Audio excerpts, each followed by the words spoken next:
Alright, well, I'm doing this because I was in an argument with somebody a while back, and they had said that Dragon Ball and Dragon Ball Z can't really be considered great series on the fact that they don't have very memorable villains.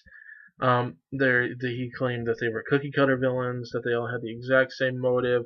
There was absolutely no difference in them whatsoever, except that the next one was stronger than the last one, so on and so forth, etc., etc.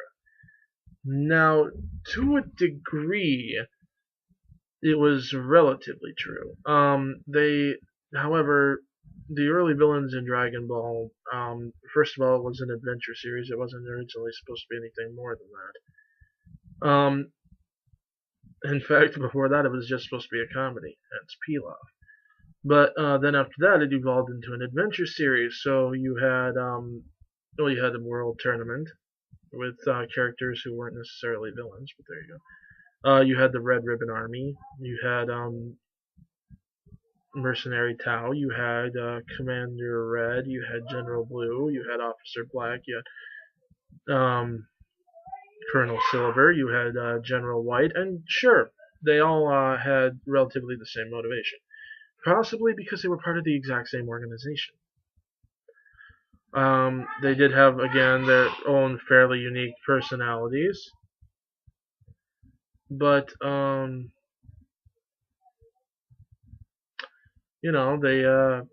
did have sort of the same goal. But again, it's part of the same organization for essentially um, several chapters, several episodes. He was fighting the exact same villain, the Red Ribbon Army.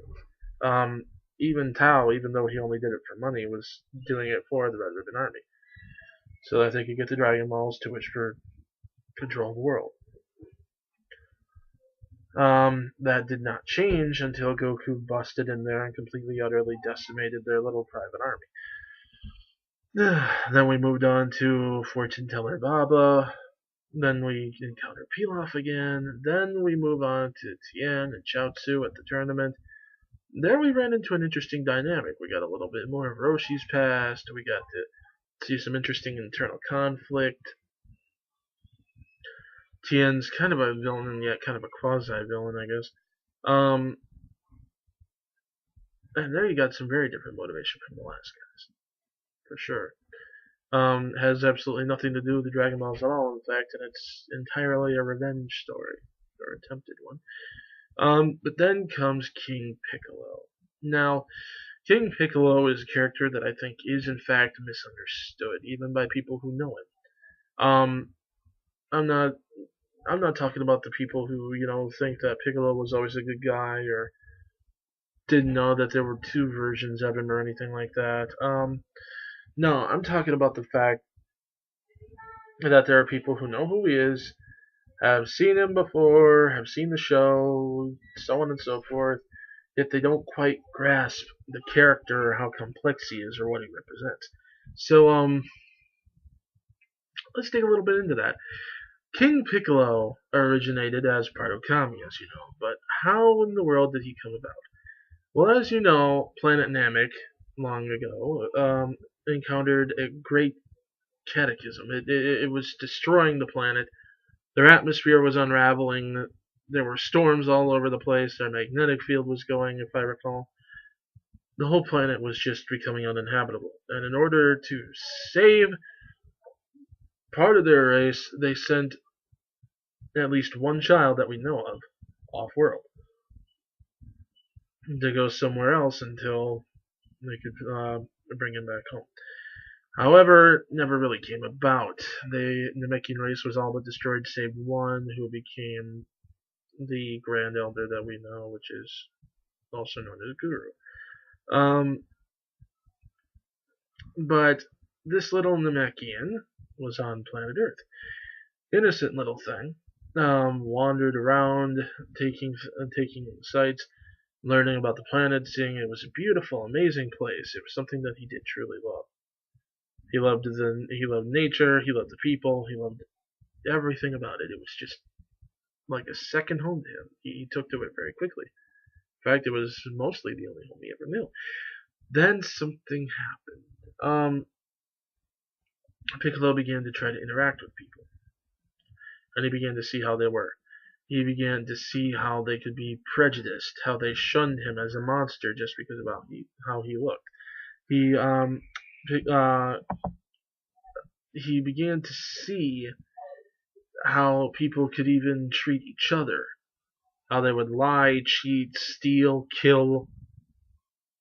He began to see, how self-destructive humanity could be, and how it seemed that they rejected him just based on his appearance, and it caused this darkness to form inside of him and to grow.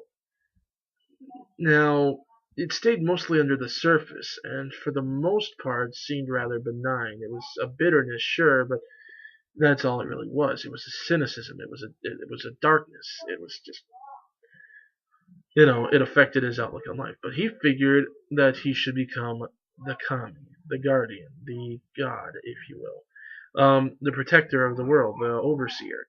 And so he goes to the current guardian and he says that he wants to become his student. He wants to take on his role one day. The kami looks him up and down and says no. Because whereas you are very powerful, yes, and you do seem to genuinely want this job, there is a darkness within you that has the potential to grow. It's going to be a temptation to misuse this power, to think that you know better than they do and interfere in their lives far too much. And I can't have that.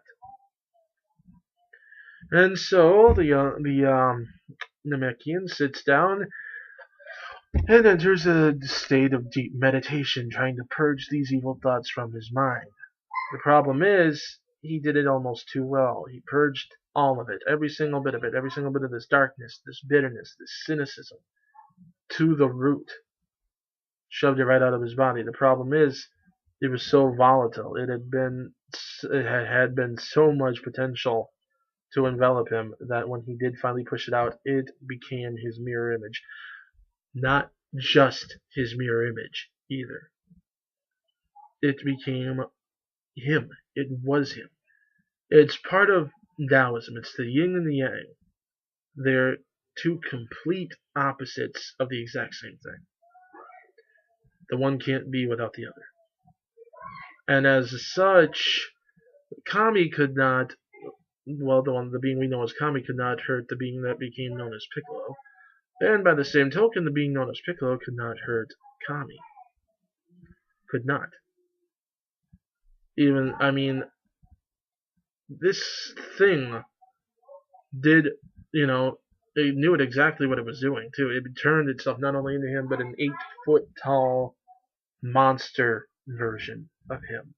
Giant, imposing, vicious, wicked. Designed itself to inspire fear. And figured, I can't hurt this thing, I can't kill myself, I can't hurt myself. So what's he do? He decides that if he can't hurt Kami directly,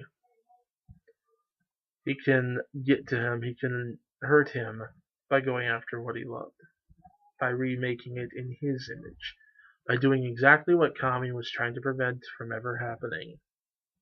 The reason that he purged that in the first place. So he began to attack the earth. Began a reign of terror. Used his dark power, his perversion of the spells known by the Namekians, perversion of what Kami had learned during his study of, the sacred rites of the past guardians. Everything that he knew pretty much opened up a frigging gate to hell.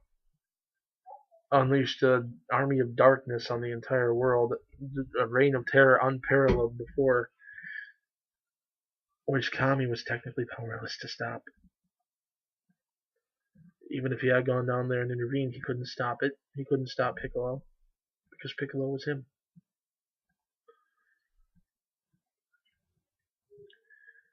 However, thankfully, after a while, one of the humans managed to learn one of these sacred spells and used it to seal away Piccolo at the cost of his own life, where he stayed for 200 years. Now, this is where things get interesting because people have also cited this as a plot hole. When Kami is revealed later, he is revealed to be much stronger than King Piccolo was. But at the same time, he's supposed to be an exact split of the power. So how did he get so much stronger? Well, think about it. King Piccolo has been sealed away, unable to do anything for 200 years. Kami has had 200 years to train, to get stronger, to grow his powers. So of course, when King Piccolo is finally let out, Kami himself is going to be stronger. So it's actually not a plot hole at all when you think. But aside from that, King Piccolo then gets unleashed, tries to gather the 7 Dragon Balls, gets them, gets his wish, gets his youth restored, begins his reign of terror again. Now, this is something that people need to understand too. It wasn't just his motivation to rule. Ruling wasn't enough. Even to be worshipped as a god wasn't enough. His whole plan was to remake the earth into hell on earth, to make the people be swallowed up in darkness, to be swallowed up in their own evil, their own darkest desires, to watch these people begin to turn in on themselves, and you can see it happen. You watch it happen. People start turning on each other. They're in a complete state of total utter terror. The worst in them is coming out. It's it's whether it's out of fear, whether it's out of anger, whether it's just out of a perverse thrill that they're getting from this. Society begins to turn itself inside out, which is Piccolo's greatest victory because he knew Kami was sitting up there watching all this, the very thing that he had longed to stop. And Piccolo was making it happen fast on a grand scale, and reveling in the fact that he was now the god of this world. King Piccolo is actually quite a complex villain and quite dark. You see, what you have to do is pay attention. You have to reflect on what you know about Piccolo. Piccolo's motivation as you see it looks the way it does when you think it's just Piccolo. Once Kami's revealed, however, once the relationship between the two is revealed, and you go back and you look at it, it's pretty freaking dark. It's pretty messed up, man. King Piccolo is actually a pretty dang good villain, I have to admit. Really good. And he's just the tip of the iceberg. So, next time, we move on to the next villain group, the Saiyans. So, till then, see ya.